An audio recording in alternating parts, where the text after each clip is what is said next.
Zenzil était l'enfant unique de ses parents. Elle vivait dans le village d'Eshowe. Ses parents l'adoraient et la gâtaient énormément. Tout ce qu'elle demandait, son père le lui donnait sans hésiter. « Je t'aime, Baba. »« Moi aussi, ma chérie. » Il l'aimait tellement qu'il ne voyait jamais ses mauvaises actions. Chaque matin, quand les autres enfants quittaient leur maison pour aller à l'école, Zenzil restait au lit, refusant de se lever. Sa mère essayait souvent de la convaincre. « C'est important pour ton avenir. Zenzil, lève-toi et prépare-toi pour l'école. »« Zenzil, lève-toi et prépare-toi pour l'école. » Mais la jeune fille répondait toujours « Je ne veux pas aller à l'école aujourd'hui, maman. Je veux pas aller à l'école aujourd'hui, maman. Je veux juste dormir. Mais Zenzil, il faut y aller. » Son père, qui entendait la conversation depuis l'autre pièce, disait alors « Laisse-la dormir. » Et c'est ainsi que l'école continuait sans Zenzil. Dans le village, Zenzil était connue pour son mauvais caractère. Elle manquait de respect à tout le monde, même aux personnes âgées. Elle passait devant elles sans les saluer. On racontait même qu'un jour, au marché du village près du ruisseau, elle avait poussé une vieille femme qu'elle avait bousculée par accident. La pauvre femme était tombée au sol. Zenzil se retrouvait souvent au centre des disputes. Elle cassait les jarres d'eau des autres enfants et provoquait des bagarres. Quand les parents du village allaient se plaindre à son père, celui-ci se contentait de hausser les épaules et de dire « Ce n'est qu'une enfant ». Il sortait de l'argent pour payer les pots cassés, mais il ne grondait jamais sa fille et ne cherchait jamais à corriger son comportement. Zenzil continua ainsi pendant longtemps, jusqu'au jour où un malheur frappa la famille. Un matin, son père grimpa sur un palmier pour récolter du vin de palme, mais il fit un faux pas et tomba violemment au sol. On le transporta rapidement chez le Sangoma, guérisseur du village. « Sauvez mon père !» Celui-ci fit tout ce qu'il put pour le sauver, mais malgré ses efforts, il ne réussit pas à le guérir. Le soir même, l'homme rendit son dernier souffle. La famille le pleura pendant plusieurs jours, surtout Zenzil qui était très attachée à son père. Elle pleurait plus fort que tout le monde dans la concession. Elle se jeta sur le sol poussiéreux en criant « Baba, Baba, ne me laisse pas !» Mais les morts ne répondent pas aux cris des vivants. Les habitants du village se rassemblèrent autour de la concession, chuchotant entre eux.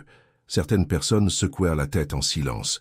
Puis, lentement, une vieille femme appelée Gogo no Musa s'avança en s'appuyant sur sa canne et poussa un profond soupir. Si seulement son père l'avait corrigé encore en vie, enfant.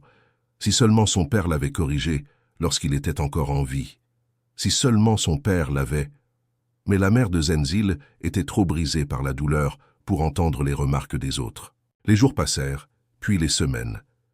La maison, qui autrefois résonnait de rire, devint peu à peu silencieuse. Sans l'argent de son mari, les choses commencèrent à changer. Se nourrir devint difficile. Certains jours, elle réussissait seulement à manger un seul repas. Les beaux vêtements que Zenzil portait autrefois devinrent vieux et usés.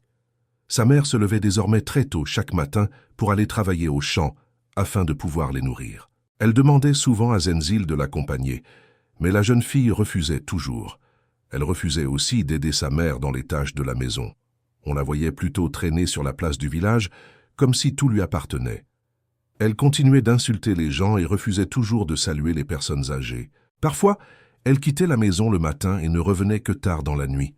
Sa mère essayait de lui poser des questions, mais Zenzil la repoussait simplement avant d'entrer dans la maison. Elle est insolente, cette petite.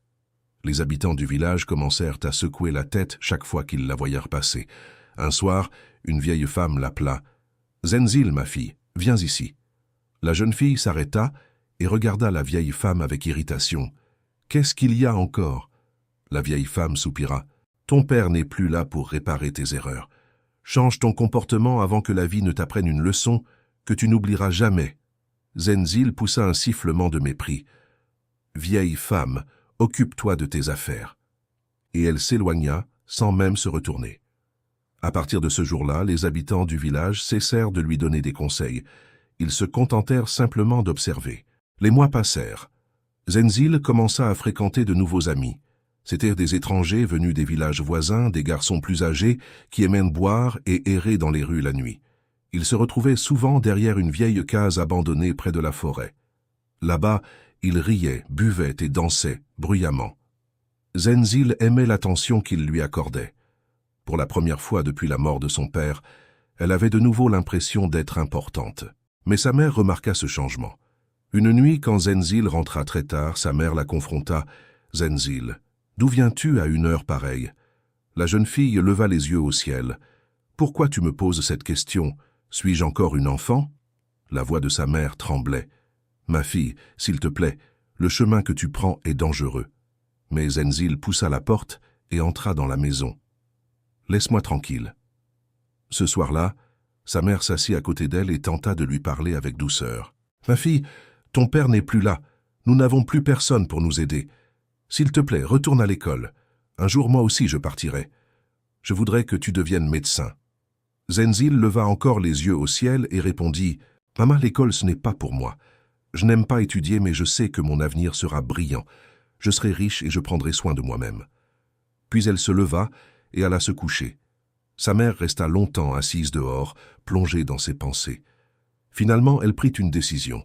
Elle allait envoyer Zenzil vivre chez sa sœur en ville afin qu'elle apprenne un métier, puisqu'elle refusait d'aller à l'école. 2 semaines plus tard, Zenzil et sa mère montèrent dans un bus en direction de la ville de Durban. Le voyage fut long.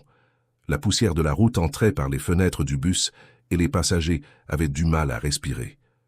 Zenzil était assise près de la fenêtre du bus. Elle mâchait des arachides en regardant distraitement le paysage défiler. Sa mère, elle, jetait de temps en temps un regard vers sa fille. Par moments, elle ouvrait la bouche comme si elle voulait dire quelque chose. Puis elle se ravisait et gardait le silence. En fin d'après-midi, le bus entra enfin dans la ville animée. Les voitures klaxonnèrent de partout. Des motos zigzaguaient rapidement entre les véhicules. Zenzil n'avait jamais vu un endroit aussi bondé. Ses yeux s'écarquillèrent. « Alors, c'est ça la ville ?» murmura-t-elle doucement. Sa mère prit sa main. « N'oublie pas pourquoi tu es ici. Ta tante va t'apprendre la couture. Si tu apprends bien, ton avenir sera meilleur. » Zenzil haussa simplement les épaules. « On verra. » Elles arrivèrent finalement devant une petite concession où vivait la sœur de sa mère. Le portail était rouillé, mais la cour était propre. Sa tante Sifiou, était assise sous un manguier en train de couper des morceaux de tissu. Lorsqu'elle les vit arriver, elle leva la tête. « Ah, ma sœur, tu es enfin arrivée !» Les 2 femmes s'étreignirent chaleureusement. Après les salutations, la tante se tourna vers Zenzil et l'observa de la tête aux pieds. « Donc, c'est elle, Zenzil ?» Sa mère hocha lentement la tête. « Oui, désormais, elle est sous ta responsabilité. » Tante Sifiou fixa la jeune fille avec attention. Son regard était perçant comme celui de quelqu'un qui avait beaucoup vu dans la vie. « Ma fille, » dit-elle calmement, « cette ville n'est pas comme ton village. Ici, si tu choisis le mauvais chemin, les conséquences arrivent très vite. » Zenzil ne répondit rien. Elle détourna simplement le regard et donna un coup de pied dans un petit caillou au sol. Sa mère soupira profondément. Ce soir-là, elles mangèrent ensemble dans le calme. Le lendemain matin, la mère de Zenzil se prépara à retourner au village. Elle serra sa fille très fort dans ses bras. « Ma fille, s'il te plaît, écoute ta tante. Apprends quelque chose d'utile pour ta vie. » Zenzil hocha la tête sans vraiment s'y intéresser. « Oui, maman, j'ai compris. » Sa mère monta ensuite dans un bus et partit. Alors que le véhicule disparaissait au bout de la route, Zenzil resta debout près du portail, regardant en silence. Pour la première fois depuis qu'elle avait quitté le village, elle ressentit un étrange vide à l'intérieur d'elle. Mais au lieu d'y réfléchir longtemps, elle se retourna et rentra dans la cour. La vie en ville ne faisait que commencer. Tante Sifiou était une femme stricte, qui possédait un petit salon de coiffure dans le marché très animé de la ville. Dès le premier jour, Zenzil comprit que les choses étaient différentes ici. Il n'y avait plus personne pour la choyer, personne pour la défendre. Tante Sifiou se levait avant le lever du soleil chaque matin, et Zenzil devait se lever aussi. « Debout !» disait souvent sa tante. « Dans cette maison, tout le monde travaille. » Mais Zenzil détestait cette vie. Elle détestait balayer la cour. Elle détestait aller chercher de l'eau. Elle détestait rester debout dans le salon, à regarder les clientes se faire tresser les cheveux.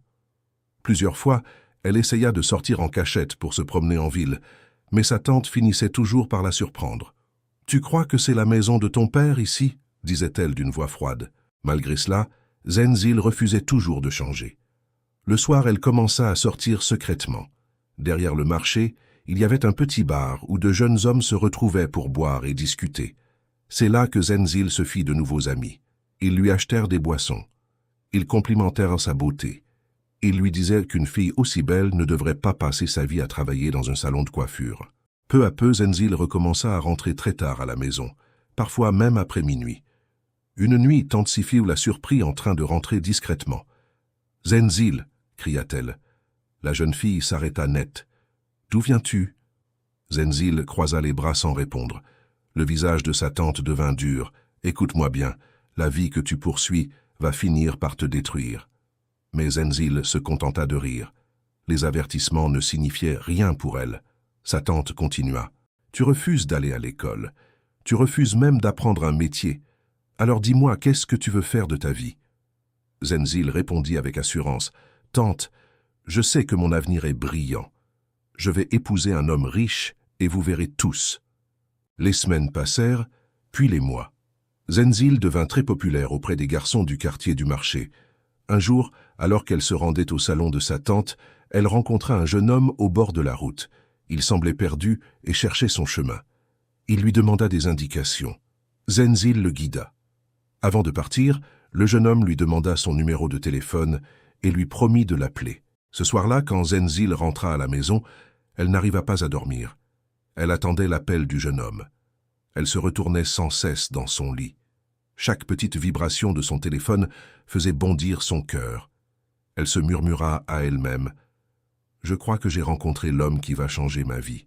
Il n'est pas seulement beau, il est aussi très riche. » 3 jours plus tard, Zenzil reçut un appel d'un numéro inconnu. Lorsqu'elle demanda qui parlait, une voix masculine répondit « Bonjour Zenzil, c'est Jabou, le jeune homme que tu as rencontré l'autre jour. » Zenzil fut tellement excitée qu'elle sauta du lit. Son cœur se mit à battre très vite. Jabou lui proposa un rendez-vous et elle accepta immédiatement sans réfléchir. Ce soir-là, alors qu'elle se préparait pour sortir, sa tante l'arrêta à la porte. « Zenzil, où vas-tu » Zenzil répondit avec un sourire prétentieux. « Tante, je vais voir mon futur mari. »« Quel futur mari ?»« Zenzil, tu dois faire attention. La ville n'est pas comme le village. » Zenzil leva les yeux au ciel. « Je ne suis plus une enfant, tante. J'ai 20 ans. Je peux prendre soin de moi. » Elle sortit alors rejoindre Jabou. Ils commencèrent par aller faire du shopping. Jabou lui acheta de magnifiques robes, des chaussures coûteuses et même un tout nouvel iPhone. Zenzil n'en croyait pas ses yeux. Jabou la regardait en souriant. « Tu es une femme très spéciale, Zenzil. Je t'ai aimé dès le premier jour où je t'ai vu. Mon rêve est d'épouser une femme aussi belle que toi. » Ces paroles firent fondre son cœur. Plus tard dans la soirée, il la raccompagna chez elle. Avant qu'elle ne descende de la voiture, il lui tendit une liasse d'argent. « Prends ça, achète tout ce que tu veux. » Zenzil regarda l'argent avec stupéfaction. Elle n'avait jamais tenu autant d'argent de sa vie. Excitée, elle courut dans la cour de la maison et montra tout à sa tante. Les vêtements, le téléphone et l'argent. Tante Sifiou observa tout en silence. Elle n'avait pas l'air enthousiaste, mais elle força un petit sourire. « Ma fille, ce genre de chose est rare, mais malgré tout, fais attention avec cet homme. » Zenzil agita la main avec indifférence. « Il n'y a rien à craindre, tante. » Cette nuit-là, elle appela sa mère avec fierté. « Mama, Mama, vous disiez que je n'allais rien réussir dans la vie. Regarde-moi maintenant, j'ai un iPhone. Mama, envoie-moi ton numéro de compte. Je vais t'envoyer de l'argent. » Au téléphone, sa mère resta silencieuse un instant. « Ma fille, fais attention. Tout ce qui brille n'est pas de l'or. » Mais Zenzil avait déjà raccroché. Le lendemain matin, tante Sifiou se leva très tôt comme d'habitude. « Zenzil, réveille-toi, nous allons au salon. » Mais Zenzil refusa.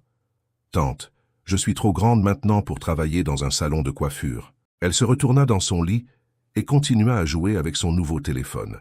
Tante Sifiou la regarda longtemps sans dire un mot. Puis elle prit simplement son sac et partit seule au marché.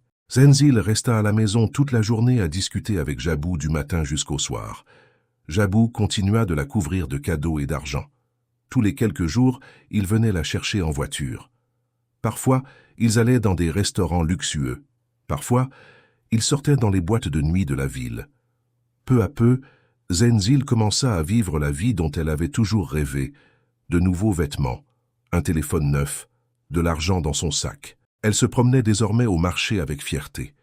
Même les filles qui se moquaient d'elle autrefois la regardaient maintenant avec envie. Zenzil cessa complètement d'aider sa tante. Elle ne se rendait plus au salon. Elle ne faisait plus aucune tâche domestique. Tout ce qu'elle faisait, c'était attendre les appels de Jabu. Un soir, tante Sifive l'appela et lui demanda de s'asseoir. « Zenzil, je sais que tu tiens à cet homme, mais je te le dis encore. Fais attention. Mon intuition ne me rassure pas à propos de Jabu. Je te demande de rester loin de lui. » Zenzil fronça immédiatement les sourcils. « Tante, je comprends maintenant que tu n'aimes pas me voir progresser. Tu es jalouse parce qu'à ton âge, aucun homme ne s'est intéressé à toi. Tu n'as même pas de mari. » Les yeux de sa tante s'écarquillèrent de choc. Avant que Zenzil ne puisse dire un autre mot, clac! Le bruit résonna dans toute la cour. Tante Sifiou venait de lui donner une gifle. « Tu es impolie et irrespectueuse !» cria-t-elle. « Tu ne connais rien de mon histoire. » Zenzil posa la main sur sa joue furieuse. « Tu sais quoi? Je quitte ta maison. J'en ai assez de vivre dans cette maison sale et misérable. Jabu a une belle maison. Je vais aller vivre avec lui. » À cet instant, tante Sifive fut prise d'inquiétude. Si Zenzil partait, que dirait-elle à sa sœur? Sa sœur lui avait confié la jeune fille en toute confiance. Elle essaya de la calmer. « Zenzil, s'il te plaît, calme-toi. Réfléchis bien à ce que tu fais. » Mais Zenzil avait déjà pris sa décision.